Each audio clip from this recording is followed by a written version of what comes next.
আসসালামু আলাইকুম। আমরা আছি শাহজালাল আন্তর্জাতিক বিমানবন্দরে যাচ্ছি কাঠমান্ডুতে ঢাকা হয়ে।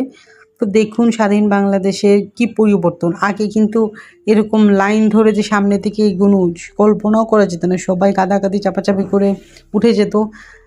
পিছনের দিকে দেখুন সবাই ওয়েট করছে সবাইকে একটুখানি দেখার জন্য। আগে কিন্তু এই যে মানুষগুলো ভিতরে চলে আসতো, এই যে রাস্তাটা দেখেছেন এখানে সবাই চলে আসতো। সব অবদান হচ্ছে স্টুডেন্টদের, এবং এখন গার্ড দিচ্ছে আর্মি। আনসার ছাড়াই খুব সুষ্ঠুভাবে খুব সুন্দরভাবে চলছে শাহ আমানত আন্তর্জাতিক বিমানবন্দর। এই দেখুন আমরাও কিন্তু সামনে এগোচ্ছি না, কিন্তু তাসিনা হাঁটতে হাঁটতে টায়ার্ড হয়ে গিয়েছে, এই জন্যে ওর বাবার কোলে উঠে গিয়েছে। একদম সুষ্ঠু সুন্দরভাবে সবাই এগোচ্ছে। আগে তো যত্রতত্রভাবে ঘোরাঘুরি করতাম।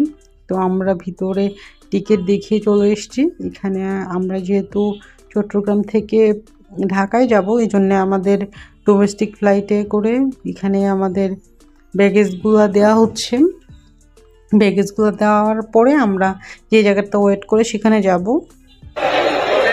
আসসালামু আলাইকুম। আমরা কোথায় যাচ্ছি? নেপাল। এখন আমরা কোথায় যাবো? ঢাকা যাওয়ার পরে আমরা ঢাকা থেকে কাঠমান্ডু শ্রীভূমি ইনশাআল্লাহ হাফিজ। ওয়ালাইকুম আসসালাম। দেখ আমরা এখন যাচ্ছি প্লেনে ওঠার জন্যে। প্লেনে উঠে যাব আমরা ঢাকা শাহজালাল আন্তর্জাতিক বিমানবন্দরে।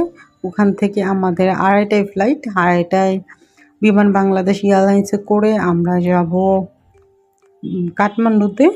তো আমাদের এয়ার টিকিট পড়েছিল বাংলাদেশি টাকায় 1.5 লাখ টাকা, পার পারসন 50,000 টাকা করে যাওয়া এবং আসা। এবং আমাদের প্লেন ফেয়ার ছিল একদমই মানে চট্টগ্রাম থেকে ঢাকা ইনক্লুডিং। তো আমরা প্লেনে উঠে গিয়েছি। প্লেনে উঠে মাঝখানে তো আসলে ভিডিও করার ঝামেলা। এই যে আমরা ঢাকা রানওয়ে, এটা ঢাকায় আমরা চলে এসেছি। কিছুক্ষণের মধ্যে আমরা শাহজালাল আন্তর্জাতিক বিমানবন্দরে পৌঁছাবো এবং আপনাদেরকে দেখাবো ইনশাল্লাহ।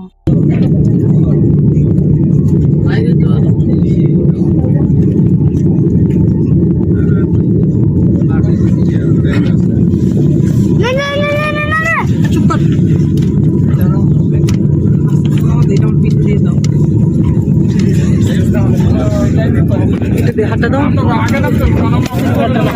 নামতে পারবে না। তোমার নামও